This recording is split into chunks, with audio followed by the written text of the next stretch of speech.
How is it playing with that thing, managing that thing, and what does it feel like in there? You're just trying to get your hand out of there? I mean, it has its pros and cons, obviously. Can't really grab as much on cloth when you tackle, but like as y'all saw Thursday night, opportunities to punch at the ball help a lot. It's just I've been having a practice for 2 weeks now, so I've been kind of used to it, trying to not really have it in my mental as much as playing free. But it's definitely has its pros and cons to it. Yeah, the club, we were saying the other night, the club giveth and the club taketh away. Yeah. That third down, right. One down, one back. Hopefully have my hand on that, but it is what it is. So you get it wrapped before every practice? Yes, sir. Yeah, I get so it wrapped. After you get it taken off, what would you wear in your hand when you're going to class or just usually I wear a splint, but my hand's at a point where I don't need to wear a splint, so I just kind of let it rock. How long did it take you to get used to that? The club? Yeah, I would just think it's kind of frustrating because you can't move your fingers or anything. Yeah, I mean, it's just, I try not to really worry about it as much during the practice. But I mean, I got used to it probably by the second day of practice, me practicing with it. Have you compared notes with John Copenhaver? Because he had one last year. Yeah, he was one of the first. His was like this big. Yeah, he was one of the first I talked to because he had hurt his hand the same way. But yeah, I talked to him about it. A couple other players. Do you have a time frame for getting it off? Hopefully, this week going into it with the club, and next week let the doctor decide how my hand is going. And we can go to something smaller, so I can have the rest of my fingers to use. So central potentially. Yes, sir. Yeah. Is it painful when you hit somebody with the club? No, I mean, my adrenaline is running, so I don't feel it as much, but definitely when I'm taking on blocks, or maybe if it hits the ground, I'll feel it on my knuckle. Other than that, it's fine. How did you hurt your hand?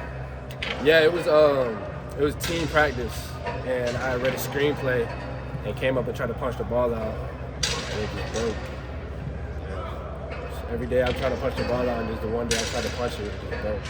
And who were you trying to punch it out? Amare. Okay. Yeah. All right. Yeah.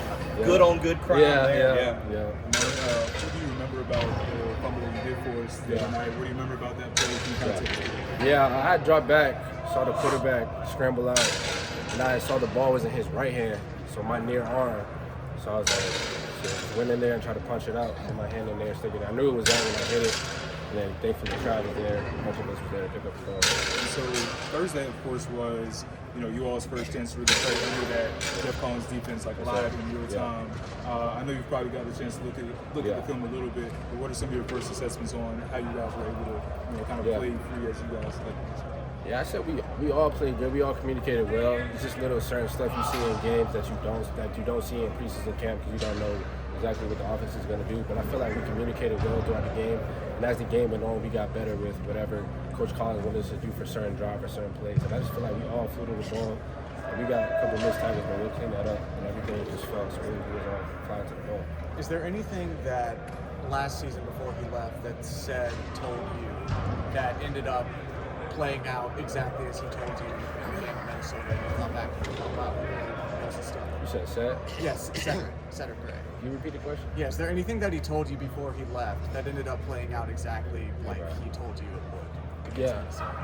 I mean, Seth just always told me just do next up, just keep doing what you're doing. Like he knows he always acknowledges me as a great player. Just if I keep my head up, keep my head high, keep focused on what I got to do, and I will be a great player. I'll make great plays.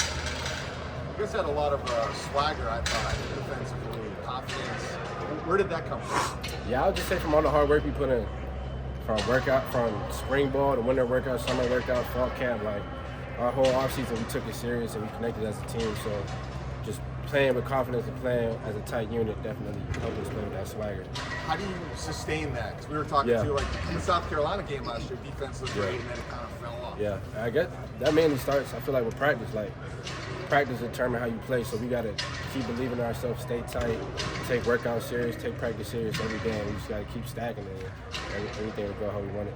Was the biggest difference the way the guys played up front, with their discipline up front, and Dez eating up a bunch of blockers, allowing some of the other guys to make plays? Yeah, I feel like everybody just trusts it. Everybody's play will come. Everybody has to do their job from a certain play. Maybe Dez might be taking on the block one play, but the next play someone's taking on the block for him. So everybody just got to do their assignments and everything will work. Does the trust allows you to play freer, obviously, right? Yes, sir, yeah. How much discernibly quicker are you when you're playing freer by trusting somebody as opposed to maybe not trusting as Yeah, much. when you trust someone, you're able to do your job, do what you got to do. Like when you're thinking about other players and maybe he might not do his job this play, and I might have to accompany for him, then that doesn't trust you to play your job first, and you're trying to do multiple things at once. Is that anything that y'all talked about, Amare? Is that you guys did look fantastic against South Carolina last year, and then it did sort of fall off. Have you guys discussed that among yourselves? We're not really focused on last year. We don't feel like it's the same type of bond. We didn't really compare this to the South Carolina game. We just compared it to what we got going on now. So we have a whole new mindset, a whole different everything than last year. So we just got to keep it going. So what's the faith in Connor? I mean, I got 100% faith in Connor. Connor's one of the most hardest working guys. Has had as many reps in the last 2 years, but I feel like he's a hard-working guy. He get out there and does what he has to do.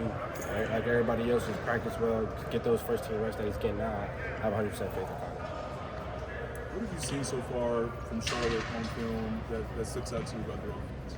Yeah, I would say they do a lot of misdirection stuff to try to send people one way, move you this way, bring it back. But I would say a lot of misdirection stuff. They have a pretty good back. So, yeah. Yes, sir.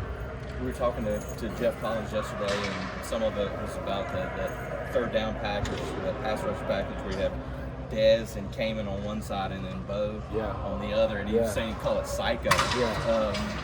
I mean, for lack of a better description, is that just a fun group to have out there just saying, go get it? Yeah, definitely. Those guys are tremendous pass rush. I wish we could have all three of them out the field every down, but it's amazing move, amazing.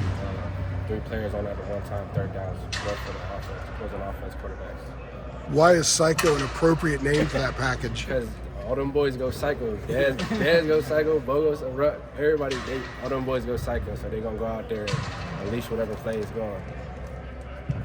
What did Cope have any advice when you went and asked him for the? I mean, he just told me like hand placement is going to be important, obviously, because you can't misplace your hand when you got a club. And he just told me like, just try not to worry about it as much, just keep playing how you play, and then just adjust to the minor things. That's what he told me. But he's been great. He got surgery too, so he helped me with that as well. Yeah. Yes, sir. Good. Thank you. Great stuff, Amare. Appreciate it. Appreciate it, Mark.